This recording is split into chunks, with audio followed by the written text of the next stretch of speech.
Thanks for staying with us. So we're discussing mama's boys, and it's important because we have two ladies that have just boys, and they say they're raising mama's boys. And one of the reasons why it was interesting to talk about it because we talk about mama girl, that is girls, and we celebrate it like, oh, it's such a cute thing. When we talk about mama's boy, make it look as if it's derogatory, you know. So, what's your take on them? So we talk if I come to Toolz.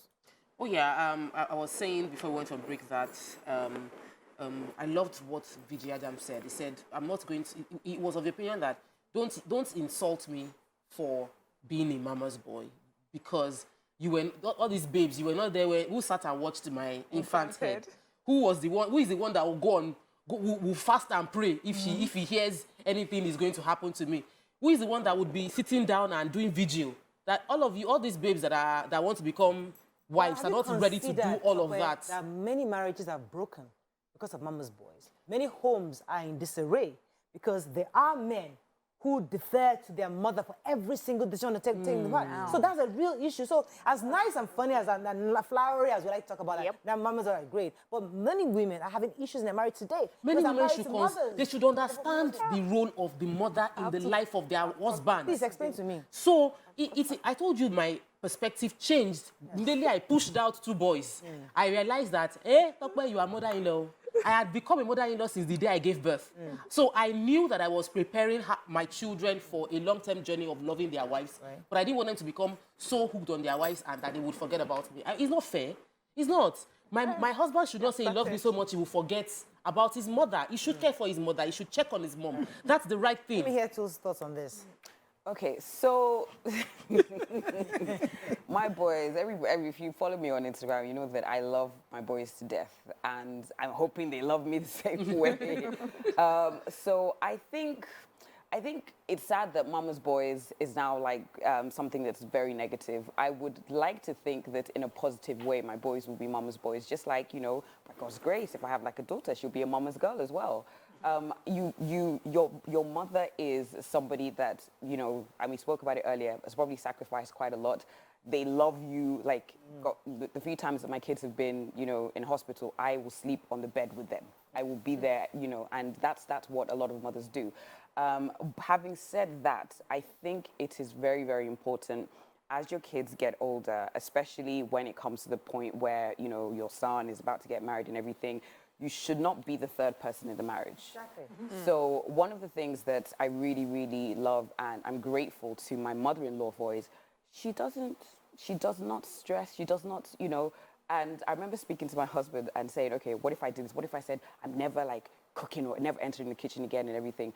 If you told your mom, what would she say? And he said that his mom would say, well, you're the one that married her.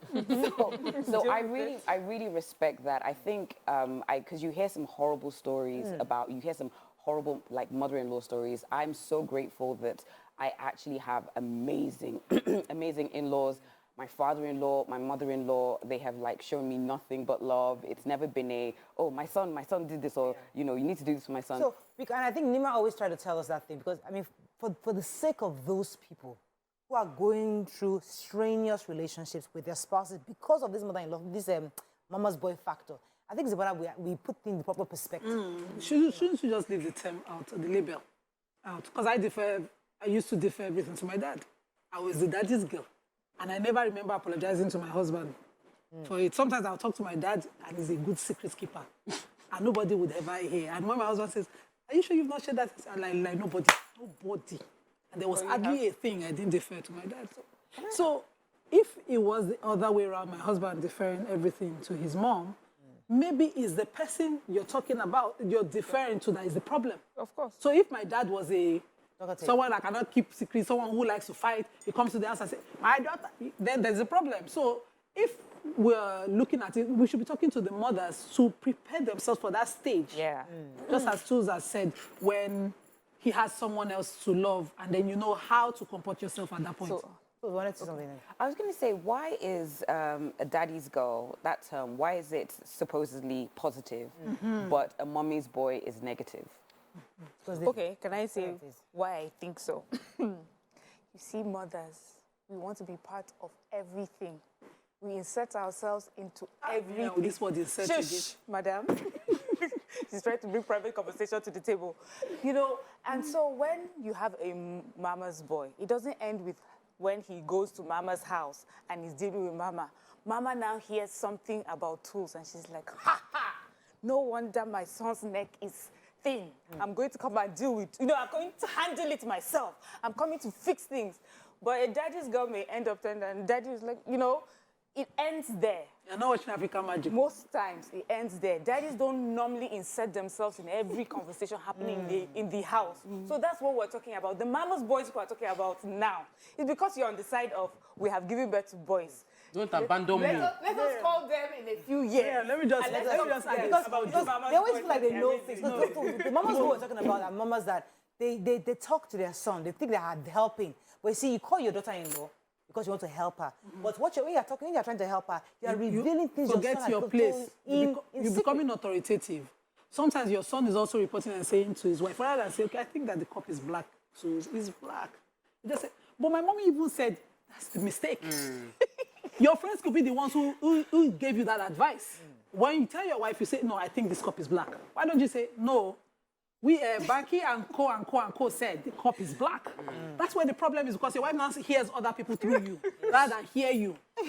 You can defend to anybody you want to defend to. And the conversation is deeper than how we are saying it. We have a cultural setting where people feel that you don't have a child until you have a girl, because the girl is the one that will take care of you. And many women will feel like, until I have a girl, because when the man grows up, he was going to fall in love.